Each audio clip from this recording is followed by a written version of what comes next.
सर्वांना आधी माझा नमस्कार. मी जयश्री कपिल शिंदे तुमचं सगळ्यांचं सहर्ष स्वागत करते माझ्या या यूट्यूब चॅनलवरती. हा माझा पहिलाच व्हिडिओ आहे आणि हा व्हिडिओ मी अशा मुलांसाठी किंवा जे बिगिनर्स आहेत ज्यांना स्केच काढायचे, ड्रॉइंग शिकायचे, अशांसाठी हा मी व्हिडिओ आजपासून सुरुवात करणार आहे. तर ज्यांना शिकण्याची खरंच खूप इच्छा आहे तर त्यांनी माझे हे व्हिडिओ नक्की पहा.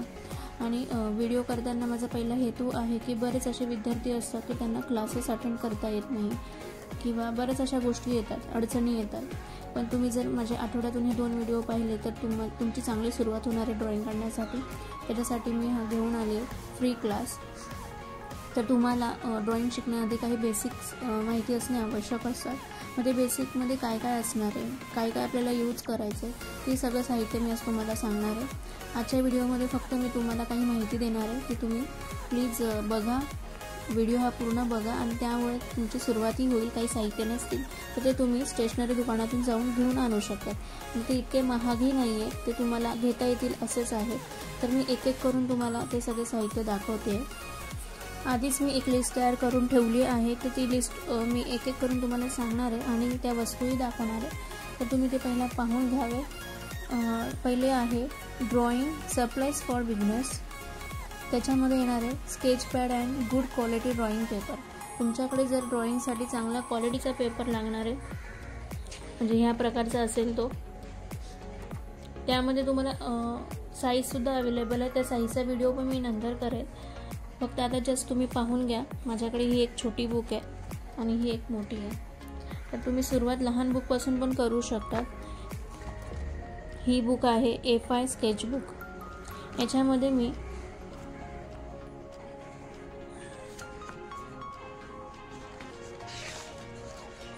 हे बघा, हे माझं स्केच पहिलं काढलं आहे. असे शॉर्ट स्केच किंवा तुम्हाला काही ऑब्जेक्ट काढायचे छोटे छोटे ते तुम्ही या छोट्या स्केच बुकमध्ये काढू शकता.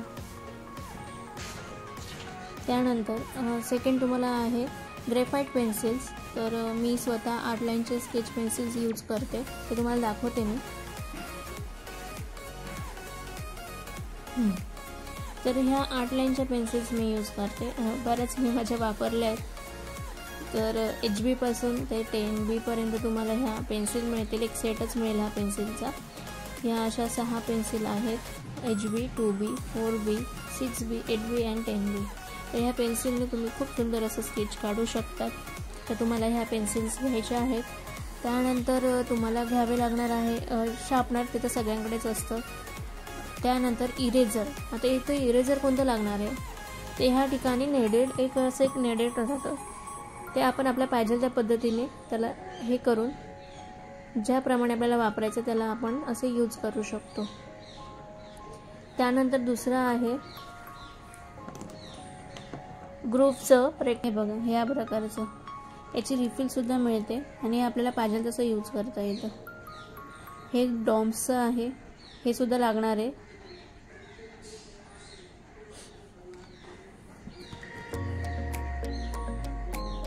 त्यानंतर तुम्हाला लागणार आहे ब्लेंडिंग स्टम्प्स. आता ब्लेंडिंग स्टम्प्स काय असणार आहे, जर आपण स्केच काढतोय आणि त्या स्केचमध्ये आपण जेव्हा शेड करायचे असतात त्या शेडिंगसाठी आपल्याला ब्लेंडिंग स्टम्प्स लागतात. ते ब्लेंडिंग स्टम्प्स हे आहेत, हे बघा.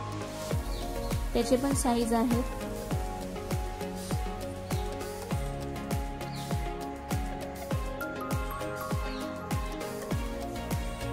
ह्या प्रकारचे तुम्हाला साईज मिळतील 6 प्रकारचे. आणि हे ब्लेंडिंग स्टम्प्स तुम्हाला स्केचमध्ये यूज करायचे. तर हे तुम्हाला खूप हेल्प करणार आहे स्केच काढताना आणि यूज करायलाही तुम्हाला खूप आवडणार आहे. तर तुम्हाला हे सुद्धा घ्यायचं आहे. त्यानंतर तुम्हाला कॉटन बड. ॲज युजल आपण हे घरामध्ये वापरतच असतो. तर तुम्ही हे आणू शकता. ब्लेंडिंग स्टम्प बरोबर याचाही खरंच खूप छान वापर करता येतो शेडिंगसाठी. आणि आपण जेव्हा स्केच कंप्लीट करतो आणि ते स्केच खराब होऊ नये म्हणून त्यासाठी एक स्प्रे वापरला जातो. त्यासाठी तो स्प्रे आहे फिक्सिटिव्ह. हा स्प्रे आपल्याला लास्टला वापरायचा आहे, पण तुम्ही आता इतक्यात लगेच आणू नका. जेव्हा तुम्ही मोठमोठे स्केच काढणार तेव्हा तुम्ही याचा वापर करा. आता सध्यापुरती तरी तुम्हाला मी छोटे छोटे ड्रॉइंग शिकवणार आहेत, छोटे छोटे ऑब्जेक्ट घेऊन शिकवणार आहे. तर तुम्ही हे नंतर आणलं तरी चालेल. ज्याला कम्फर्टेबल आहे तो लगेच आणू शकतो, ते आणू शकतात. तर अशा प्रकारे हे सगळे साहित्य तुम्हाला स्केचच्या सुरुवातीला लागणार आहे, तर ते तुम्ही प्लीज आणा आणि आपल्या क्लासला आपण अशी सुरुवात करूया. तुम्ही पण मला रिस्पॉन्स द्या, ज्या गोष्टींच्या अडचणी येतील त्या मला कमेंट बॉक्समध्ये लिहून द्या, मी त्याच्यावरती नवीन व्हिडिओ बनवेन. तर माझा हा व्हिडिओ तुम्हाला आवडला असेल तर लाईक करा, शेअर करा आणि सबस्क्राईब करायला विसरू नका. थँक्यू.